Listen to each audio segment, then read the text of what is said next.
Take a good care of yourself, your spirit, your soul, your body. I said it yesterday. You are not El Shaddai, else you shall die. You can't win the whole world. You can't meet everybody's need. You can't take care of everybody in your village. There are ungrateful people there. And remember, ungrateful people are not bad, they are evil. You can't take care of yourself. You can't take care of your family. And then you must send 1,000 pounds to Africa to someone that hates you even, but pretends to love you. You labor in the cold. And you cannot spend that money on yourself. Once in a while, go to the malls and spoil yourself.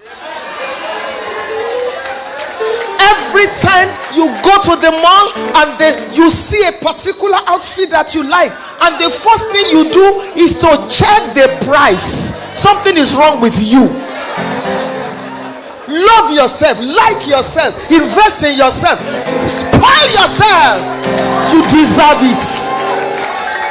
Once in a while you are climbing the stairs, pat yourself on the back, say, baby girl, you are doing well. Stop punishing an innocent person. The person that aborted 5 years ago before she got born again is dead. This is a new person. Stop celebrating the anniversary of your mistakes.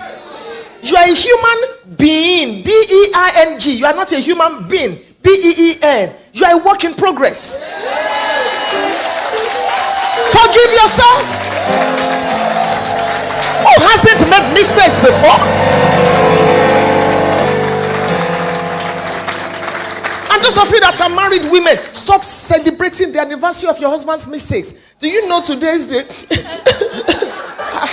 The man is saying, what happened? You know, today is the 5th anniversary of your adultery.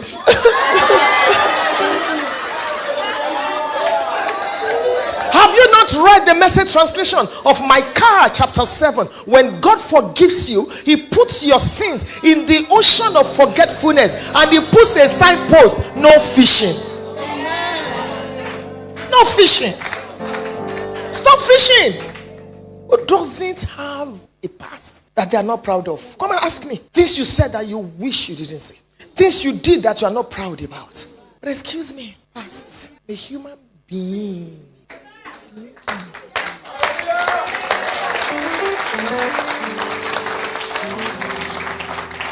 It's not a license for sin or for irresponsible living, but excuse me, stop punishing an innocent person. This is a brand new person. I woke up this morning, his messes are new every morning. David waxed faint. Some of you are fainting. When last did you have a massage?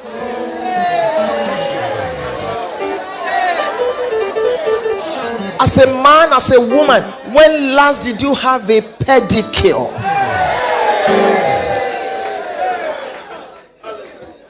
Your heels are pulling up the bed sheets.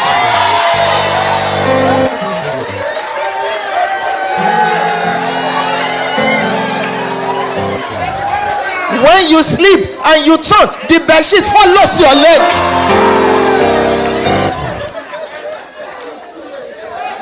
When last did you go to the salon and they put your feet in warm water? And you pay someone to scrub it. The psychology of it. And you hold in your hand a magazine, not a Bible. Or you are watching a movie and you are laughing at it.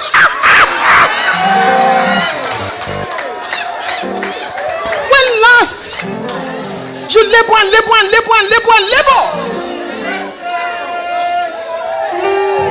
You think it's easy to get money? You labor and labor and labor and you spend the money on everybody except yourself. Cross your leg, everybody. Sit down, cross your leg, and tell yourself, from now on I will reward myself. I deserve to be rewarded. You stay in traffic, you drive, you walk, and at the end of the year you're wondering, where's the money? Some of you, it's not that you cannot afford business class, but you are so used to poverty. And then you are talking to people, hey, British Airways, Hey, business. Hey, actually, we will land at the same time. Really? Can I explain some things to you? Yes. We will land at the same time, but not in the same shape. Thank you. Because when they are serving you anyhow, chicken or beef, chicken or beef, chicken or beef, chicken or beef, you are sleeping, they are gone. In business class, they are asking them, madam, what time would you like to have lunch? Should we start cooking it? Who told you that money does not speak? You will not be poor. Don't mind the people abusing pastors on Instagram and say it's only money. They are frustrated. They want to drive what pastors drive, and they think we are stealing your money. Look, sit down, hear this. Oh, I wear this because this is what I sell. I have nail salon. I have hair salon. I have a 40-bed hotel. I have 3 restaurants. And I still preach. Amen. My husband is a farmer. If you get to his farm, you will see chicken. You will see eggs. You will see tomatoes. We don't take 1 kobo from church. And we've been in business before ministry. Because I don't want you to go think that it's because of the offering you gave in church. That's why I am driving a Range Rover. Get lost! How much did you give? That I cannot match 1,000 times. How much did you give as offering? What are we talking about? And then you are typing, is there shashmani that they are eating?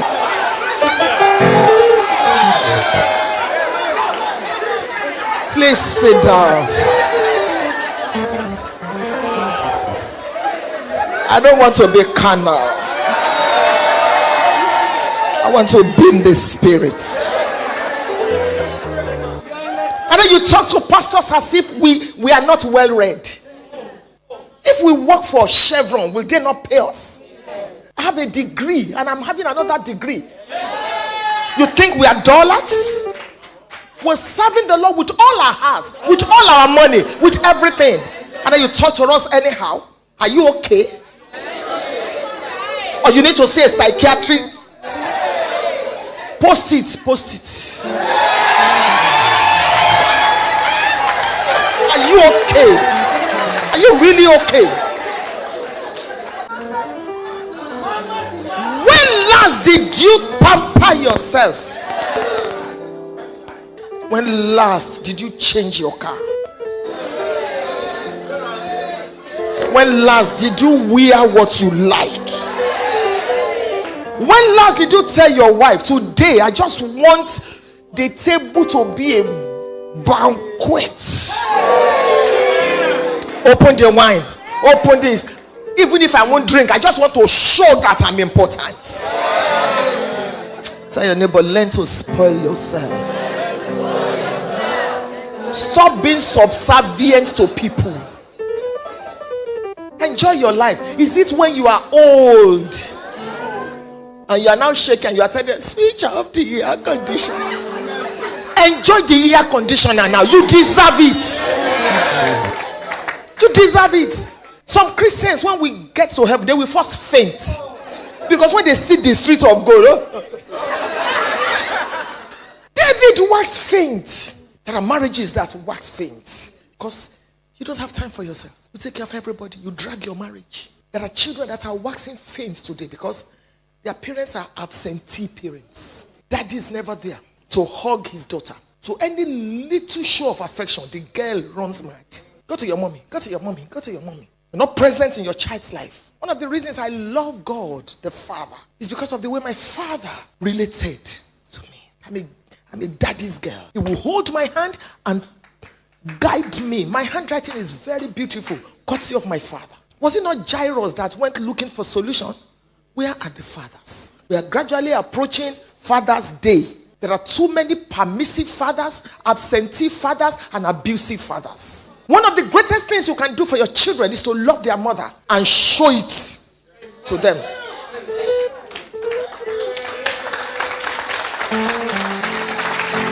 keep having women's conferences. We need to start talking to the men. Because no matter what we teach the women, they get home and then you spoil it. Submit to your husband. Give this. You know, what about the men? Men must wake up to their responsibilities. Don't tell me, but I bought the ticket for her, the children to go to Dubai. I have good news for you. Women can also buy tickets now. So, bro, what did you do? The woman will buy her ticket, buy for the children, and buy your own. So you need to up your game and give us more than what money can buy. Be there for the children. Be there. Hold your daughter's hand. Take a walk with your daughter. Tell her your life history. Let her know no man should touch you in a way and tell you not to tell daddy. Daddy is your friend, okay? Men, we need you to start speaking to your children, your daughters. Hug them. Hug your boys. I love what that man is doing. I saw him carry his daughter now. Please give him a big hand.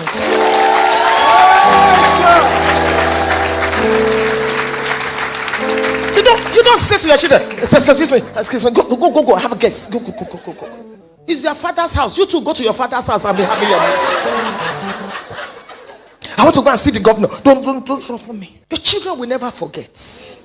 Whatever you didn't see in your father that you wanted, please give it to your children. If you want to know the kind of marriages your children will have, look at your own very well. Because children don't have eject button. I didn't have a great childhood. I didn't have a great relationship with my mother. And I made up my mind. Because it's either you will perpetuate it or you change. There are children that are fainting and looking for love in different places. So you see purple in the front, red here, green here, and then they sag. And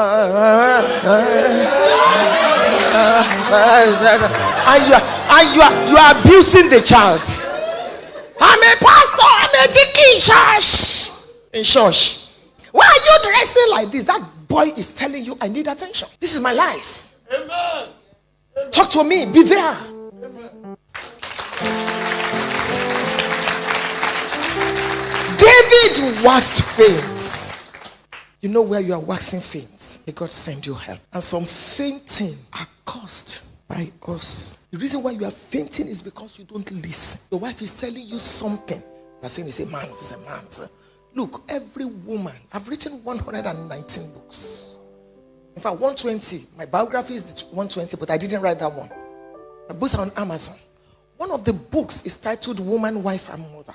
Every woman has 7 kinds of powers on her inside, whether she's born again or not. And one of them is intuition. When your wife is telling you, I don't understand how I'm feeling about this thing. Listen. She may be right, she may be wrong, but please pause. It's a blessing that women have. We have the womb.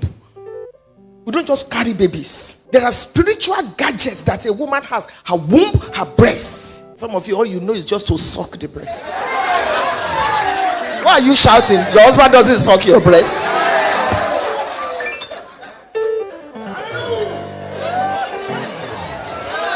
I'm a practical preacher. I don't just preach Genesis, Revelation. Where are you fainting? Some of you are fainting because you think you've waited and waited and waited. Stop putting your life on hold because you are waiting for a husband.